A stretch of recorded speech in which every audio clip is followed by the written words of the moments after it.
اعوذ باللہ من الشیطان الرجیم بسم اللہ الرحمن الرحیم یا ایھا الذین آمنوا کلوا من طیبات ما رزقناکم، اے لوگو ایمان والو کھاؤ پاک چیزیں جو ہم نے تم کو رزق دیا. یعنی اللہ سبحانہ وتعالی جل مجدہ الکریم نے فرمایا کہ حلال پاک اور طیب چیزیں جو ہیں رزق میں جو ہم نے تم کو دی ہیں ان کو کھانے میں استعمال کرو. حرام سے مشتبہ چیزوں سے اپنے آپ کو بچاؤ، اس لیے کہ حرام جو ہے وہ بندے کے اندر نحوست اور کساوت پیدا کرتا ہے، سختی پیدا کرتا ہے، اور اللہ سبحانہ وتعالی جل مجدہ الکریم کی بارگاہ سے بندے کے لیے دوری کا باعث بنتا ہے. حلال جو ہے وہ بندے کے اندر قوت پیدا کرتا ہے، اس کے اندر روحانیت پیدا کرتا ہے، اس کو اللہ سبحانہ وتعالی جل مجدہ الکریم کی بندگی کی توفیق ملتی ہے. حضرت عمر بن ابی سلمہ رضی اللہ تعالیٰ عنہما سے مروی ہے، فرماتے ہیں کہ حضور علیہ السلام نے مجھے فرمایا بسم اللہ پڑھو، دائیں ہاتھ سے کھاؤ اور اپنے سامنے سے کھاؤ.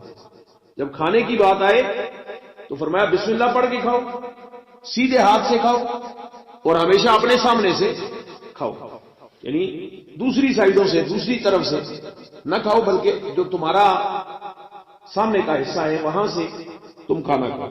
حضرت ام عائشہ صدیقہ سلام اللہ علیہا سے مروی ہے، فرماتی ہے کہ حضور علیہ السلام نے فرمایا جب تم میں سے کوئی شخص کھانا کھائے تو اسے چاہیے کہ اللہ تعالیٰ کا نام لے، اور اگر کھانے سے پہلے بسم اللہ پڑھنا بھول گیا تو یہ الفاظ کہے بسم اللہ فی اولہ و آخرہ، یعنی میں اللہ کے نام سے شروع کرتا ہوں، یعنی اس کے اول میں بھی بسم اللہ اور آخر میں بھی بسم اللہ. اگر شروع میں بسم اللہ بھول جائے تو درمیان میں جب یاد آئے تو اس طرح پڑھ لیں، لیکن بسم اللہ پڑھے. بسم اللہ پڑھنے سے شیطان آپ کا ساتھی جو ہے وہ آپ کے کھانے میں شریک نہیں ہوتا، اور کھانا حلال اور طیب کھانے سے انسان حلال اور طیب کھانا ہے اور اس کو سنت رسول صلی اللہ تعالی علیہ وسلم کے مطابق استعمال کرتا ہے، اپنے سامنے سے کھاتا ہے، بسم اللہ پڑھ کے کھاتا ہے، تو اللہ سبحانہ وتعالی جل مجدہ الکریم اس بندے کو اس کے اندر نورانیت پیدا فرماتا ہے، اسے بندگی کی توفیق ملتی ہے. یاد رکھیے کھانے کا ہمارے اعمال پر بڑا اثر پڑتا ہے.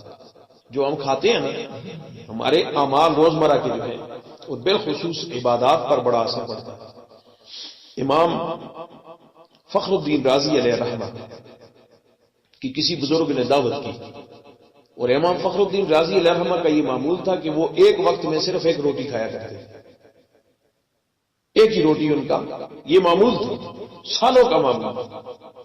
میزبان جو تھے وہ بھی اللہ والے بزرگ تھے. جب ان کے یہاں کھانے میں تشریف لے گئے دعوت میں، تو مہمان نے عزو تکریم 2 آدمیوں کا کھانا لا کے سامنے رکھا کہ بزرگ آدمی ہیں، پتہ ان کو بھی تھا کہ یہ ایک ہی روٹی کھاتے ہیں، لیکن انہوں نے کھانا 2 آدمیوں کا لایا تاکہ مہمان کی عزت ہو. تو عزت والا مہمان ہے، جب سامنے کھانا رکھا تو انہوں نے بسم اللہ پڑھ کے کھانا شروع کیا. کھاتے کھاتے 2 آدمیوں کا کھانا کھا گئے.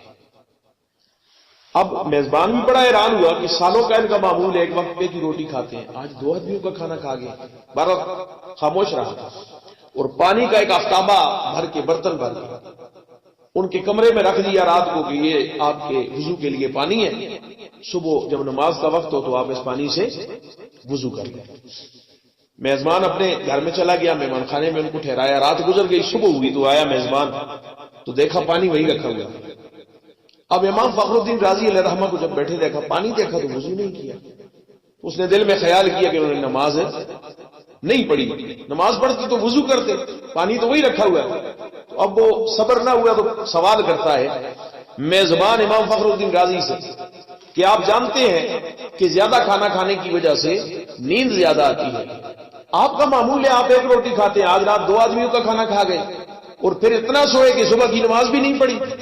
امام فخر الدین رازی علیہ رحمہ نے فرمایا یہ بتاؤ تمہارے گھر میں کھانا کون پکاتا ہے؟ تو انہوں نے جواب دیا میرے گھر میں کھانا تو میری بیٹیاں پکاتی ہیں. اچھا جب وہ کھانا پکاتی ہیں تو کیا عمل کرتی ہیں؟ اس وقت ان کا کام کیا ہوتا ہے؟ فرمایا وہ حافظہ قرآن ہے. گھر کا کوئی بھی کام کرتی ہو، کھانا پکا رہی ہو یا گھر کے کام کاج کرتے ہوئے ہاتھوں سے کام کرتی ہیں، زبان پہ ان کے قرآن کی تلاوت جاری رہتی ہے. قرآن کی زبان سے تلاوت کرتی رہتی ہے. تو فرمایا بس یہی وہ وجہ ہے کہ اس کھانے کے اندر میں نے ایسا نور دیکھا کہ جب پہلا لقمہ کھایا تو اس نے میرا اندر روشن کر دیا. میں اسے کھانا نہیں نور سمجھ کے کھاتا رہا، حالانکہ میں ایک روٹی کھاتا ہوں وقت پہ. تو اس کے اندر اتنی نورانیت تھی کہ میں نے اس کو نور سمجھ کے کھا لیا. 2 آدمیوں کا کھانا. اور پھر میں نے اس کھانے کے برکت کی وجہ سے عشاء کے وضو سے صبح کی نماز پڑھی. ساری رات مجھے ذکر الہی کی توفیق ملی اور میں نے اس کھانے کی وجہ سے صبح کی نماز جو ہے وہ عشاء کے وضو سے پڑھی.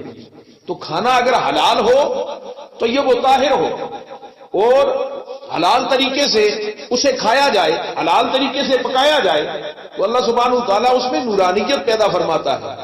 اور وہ نورانیت جو ہے پھر اللہ سبحانہ وتعالیٰ کی بندگی پر بندے کو آمادہ کرتی ہے. ہماری اعمال سے دوری کی ایک سب سے بڑی وجہ یہ ہے، عبادات سے دوری کی ایک سب سے بڑی وجہ یہ ہے کہ نہ یہ خیال کیا جاتا ہے کہ ہم نے جو کمایا ہے وہ ٹھیک ہے، حلال طریقے سے کمایا ہے. پھر نہ یہ خیال کیا جاتا ہے کہ جو رزق گھر میں آیا ہے اس رزق کو پکانا کیسے. خدا رسول کا نام وہاں بھی یاد نہیں رہتا اور پھر یہ بھی دھیان نہیں رہتا کہ جو پکا ہوا ہمارے سامنے رکھا گیا اس کو ہم نے کھانا کیسے. یہ 3 باتیں جب ہم دھیان میں رکھیں گے، کمانے میں بھی احتیاط کی جائے کہ حلال ہو، پکانے میں بھی احتیاط کی جائے کہ جو پکانے والیاں ہیں نا ان کو کم از کم یہ تربیت ہونی چاہیے کہ وہ باوضو ہو کے بسم اللہ پڑھ کے آٹا گھونتے وقت، روٹی پکاتے وقت، سالن پکاتے وقت ان چیزوں کا اہتمام کریں تو کھانے میں کساوت اور نحوست نہیں پیدا ہوگی. اور پھر ہم کھاتے وقت بھی اگر ہم سنت رسول صلی اللہ تعالی علیہ وسلم کے مطابق کھائیں تو وہ کھانا یقیناً ہمارے اندر برکت، رحمت اور نورانیت پیدا کرے گا. پھر ہم عبادت الہی کی طرف، بندگی کی طرف مائل ہوں گے. تو کساوتوں کا پیدا ہونا جو ہمارے باطن کے اندر ہے اور ہمارے اندر جو رذائل ہیں ان کی وجہ سے بھی ہے، لیکن اس کی ایک سب سے بڑی وجہ جو ہے وہ ہمارا کھانا پینا ہے، کمانا ہے. اللہ سبحانہ وتعالی جل مجدہ الکریم ہمیں اپنے رزق کو حلال طریقے سے کمانے کی اور پھر اسے حلال طریقے پر استعمال کرنے کی توفیق عطا فرمائے. وما علینا الا